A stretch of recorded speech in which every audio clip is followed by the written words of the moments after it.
Okay, hi everyone. I'm happy to be here at Connect. I'm Carolyn, my pronouns are she and her, and I'm presenting today from Northwestern University campus, which sits on the traditional homelands of the people of the Council of the Three Fires, the Ojibwe, the Potawatomi, and the Ottawa. My presentation today is about the work of my department at Northwestern University Libraries. Specifically, I'm going to hone in on our digitized collections workflow. But first, I will discuss a little bit about how we got here. I appreciate you listening to this type of talk. It was really hard to encapsulate all the change we've experienced. Our department just celebrated 7 years on September 1st. Here's our mission statement that we developed together on day one. The Repository and Digital Curation Work Group creates, acquires, describes, and archives digital objects for long-term preservation and develops as well as deploys software to support the discovery, access, and use of digital resources by the members of Northwestern University, scholarly communities, and the public. We have 3 teams of folks dedicated to achieving this mission daily, and they're listed here on the slide. None of this would be possible without them, and I'm acutely aware of that every single day that I come into work. Prior to the formation of this department in the fall of 2015, activities related to digitization, metadata for digitized collections, and repository software development were spread out among 3 different departments and reporting lines. There was an operations group that functioned like a committee for the repository, and it consisted of multiple people from different departments. Northwestern University Libraries recognized that operationalizing work in a committee wasn't making sense anymore. I don't know that it does normally. This organizational approach led to uncoordinated digitization and metadata creation and unfocused development of collection-specific websites using different technologies, as well as no institutional repository to speak of. Repository services was one of the areas that the libraries wanted to strengthen in its large restructuring in 2014 and 2015. So software development, digital collections specialists, and metadata specialists were brought together, resulting in the repository and digital curation. My biased opinion is that the centralization of these skills into one department is one of the fundamental reasons we were able to get where we are now. It allowed us to solve complex issues together, as opposed to having competing priorities like cataloging our print books or developing middleware for our library management systems. Before I discuss the transformation of our digitized collections, I do want to acknowledge that we immediately had to start to work to fill the huge gap of not having a dedicated self-deposit institutional repository on campus. We implemented Sophia, which is now Hyrax, to meet the campus need in 2016. With our research services department owning the campus service, it has filled a gap for the scholars who needed a general repository to share their work. With 4,923 works, we've had a 66% increase in the number of sessions over the past 3 years. So it's being moderately utilized. It is filling that need. Additionally, in 2015, we also immediately knew that we had to sunset our aging books repository. It was created from a grant in 2008.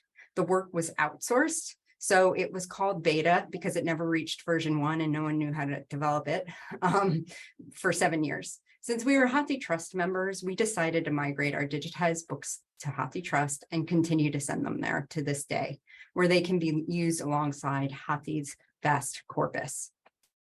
And lastly, I do need to note that we are very active partners with Indiana University to develop Samvera's Avalon media system until about late 2019, when IU became the institutional home for Avalon after grant funding had dried up.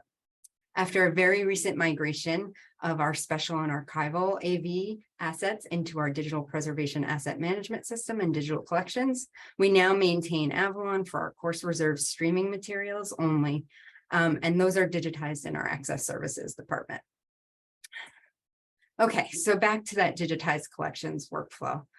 We were managing a lot of technology from various stages in the library's history, and we knew we weren't being very good stewards of all the digitized content that we had produced as a library over 20 years. In 2014, we had only about 30 terabytes of data managed by our nascent repository applications. And we had over 150 terabytes trapped on file servers that no one really could access. We knew we had hit a tipping point and we needed a more thoughtful approach for all of the reasons that are listed here on this slide.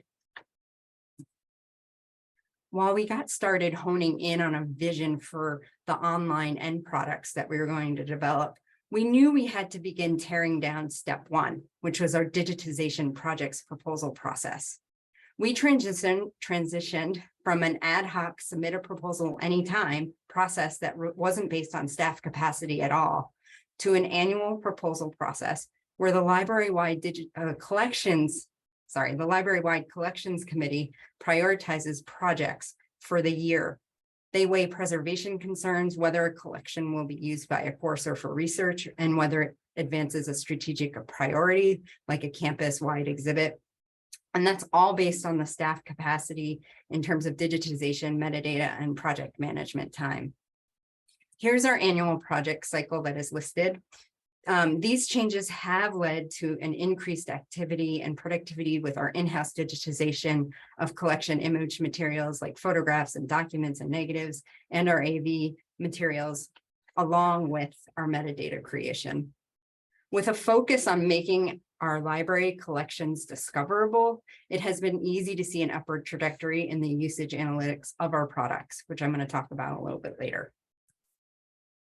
While we were hard at work ramping up our skills in digitization and metadata and creating sustainable portfolio management processes for our digitization projects, we defined some basic tenets for the next generation of our repository landscape, and they are listed here on the slide. At this time, Northwestern University as a whole entered a campus agreement with Amazon Web Services, and we knew we had an opportunity to take a risk to move the repository to the cloud. And some of you may have heard about these risks, successes, and failures over the past few years at Samvera, connects like these and the virtual connects in the spring.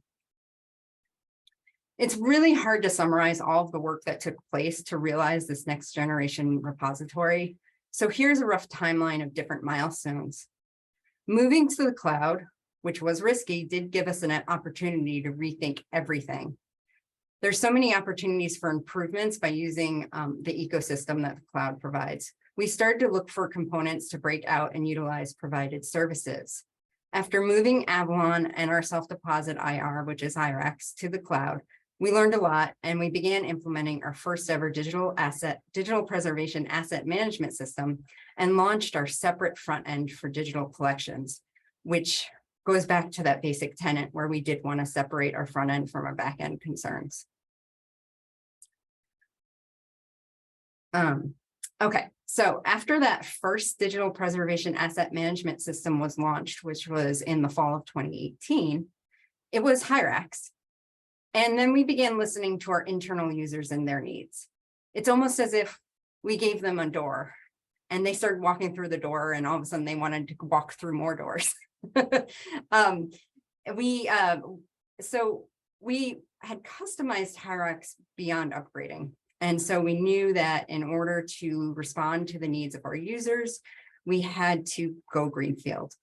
This freed us up from design workflows.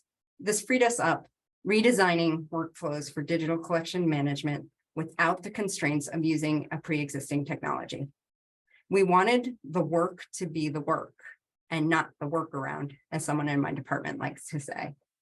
We call our new digital preservation management system Meadow, and we presented on it here before. It's been over a year in production, and we are now on version 7. That is the pace by which we move forward now. We respond swiftly to new needs and continually release. Since our digital collections front end is already 3 years old, we are hard, and it does look it, we are hard at work at versioning our API, and we'll be launching a new API soon with a new front end. I will say there has been a cultural shift in how we thought about contributing back to the community during this time, because we know we value open source software and we value Samvera a whole lot. So we've prioritized contributing standards-based components to Samvera, such as our IIIF serverless server, our IIIF viewer. We've also paired with other Samvera institutions to share knowledge around different programming languages like Elixir. And we also prioritize contributions to working groups, like when we had people in the redesigning the Samvera.org website working group. And I think Adam presented on that earlier. So I keep mentioning like getting here. So what is here? I'm finally going to kind of describe the workflow end to end with an example. In 2020, the curator for our transportation library proposed a project to digitize early US bicycle and bicycle parts manufacturers catalogs from the period of 1890 to 1932.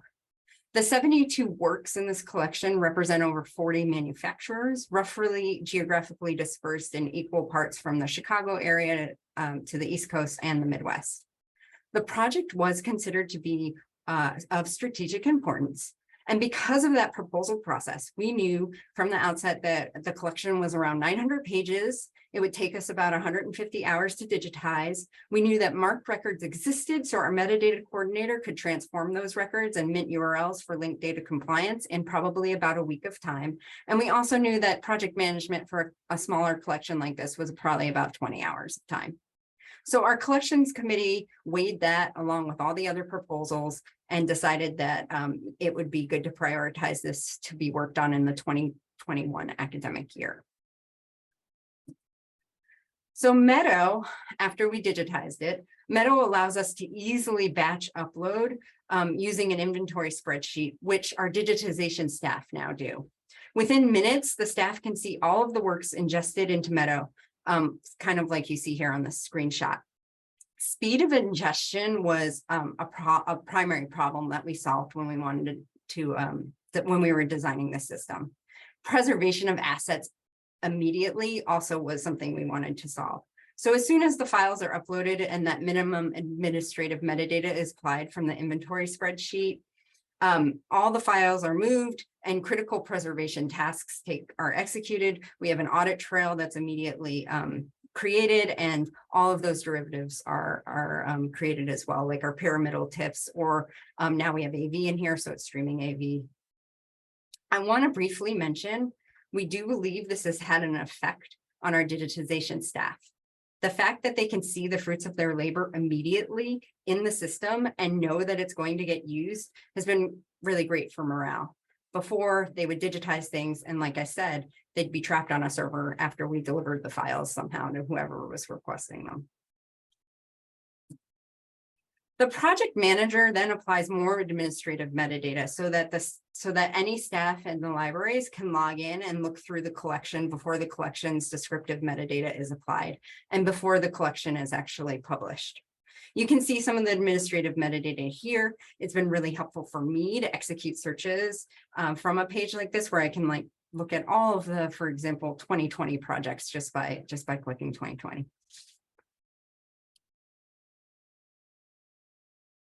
I also want to reiterate how critical this redesigned workflow is in managing risk for the organization. We have now eliminated what we call the danger zone. Our digitized files, which take a lot of time and energy to create, don't sit for years anymore trapped without any management except being on a file server without any of our constituents being able to reuse them. Here's a screenshot of that preservation tab that I was mentioning, where I can see the verification of the file set. I can view checksums. I can also see all the technical metadata. So once the collection has been ingested, we can easily batch edit metadata. This has brought a whole new level of joy to working and managing collections. I personally feel like we've met the mark here, especially when our metadata coordinator is so happy with how fast the system is. This comes from the fact that our nascent repository back in 2015 required one-by-one editing of flat works. So there were no complex works. You couldn't bring in metadata from any other system. It was a very slow and grueling process. So this bicycle catalog collection, most of it is publicly accessible on our digital collections, but there is one work that we had to keep private. Curators and staff, though, can log in and share the link to this work with a researcher who will see it in our digital collections front end like this until the link expires. You can see sort of in the screenshot, I don't know how well you can read this, but it does give the little like yellow bar that, you know, the link's going to expire and, you know, all of our copyright stuff. So this self-service model to share a work out managed by the repository has also helped the organization remove its risky practice of creating what we would call shadow repositories. So basically, once we shared files with requesters, people would put them on things like Box or in other systems to, you know, keep referring back to them, but they weren't really managed by a centralized place. So this really has helped us remove that risk of having those shadow repositories. I know we have succeeded in building a platform that people use because we've gotten notes from staff about, wow, this is awesome. Like, can you help us find this thing? We were searching for it. We know you digitized it. So we do have people coming to us when we know they're using it. This self-service model for our digital collections is what was dreamt of for years. And I know I'm not prioritizing necessarily the software here. I also think all of this work really took people to understand and think about how to redesign work, how to talking about systems, how to train people, how to reach out to people across the organization, how to build a service and program around our digital collections. So remember when I talked about our 30 terabytes that that was the only thing that was managed by our repository, and we had 150 terabytes trapped on a file server. So here's a rough estimate of now in terms of what is stored and managed.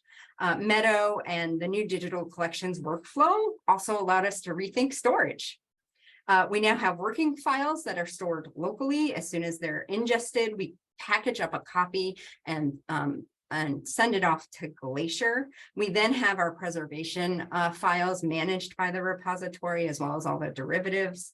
So all in all, we have 9 copies of preservation style files stored in different regions. We have made huge, huge leaps in the management of our risk. And we can also see analytics right within the UI of our Meadow. We prioritize designing analytics to report at the collection level rather than views of individual works, which is what you mainly see in traditional self-deposit IRs. We knew we needed this for our curators to be able to understand how their collections are being used.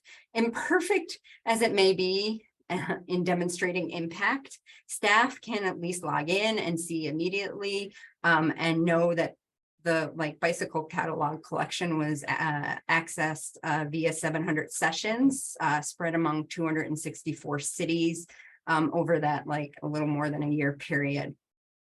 Our hope is that curators and other collections staff use this data to start to inform their own work and to start to inform the proposal process. And all in all, over the past, we report out annually. Our fiscal year is from September 1st to the end of August. So we saw an 80% increase in sessions for our digital collections site as a whole, with more than 90,000 of them accessed globally from more than 9,000 cities. So now we are able to ingest and preserve as we digitize and make them available as needed, even before our full metadata is applied. Last year, we ingested almost as many works as we digitized. We are now in a nice cadence for our digital collections workflow. And digital collections is now seen as integral to how the libraries support Northwestern's mission of providing an academic environment that is impactful and of producing top-tier research, new knowledge, and creative expression. So, thanks.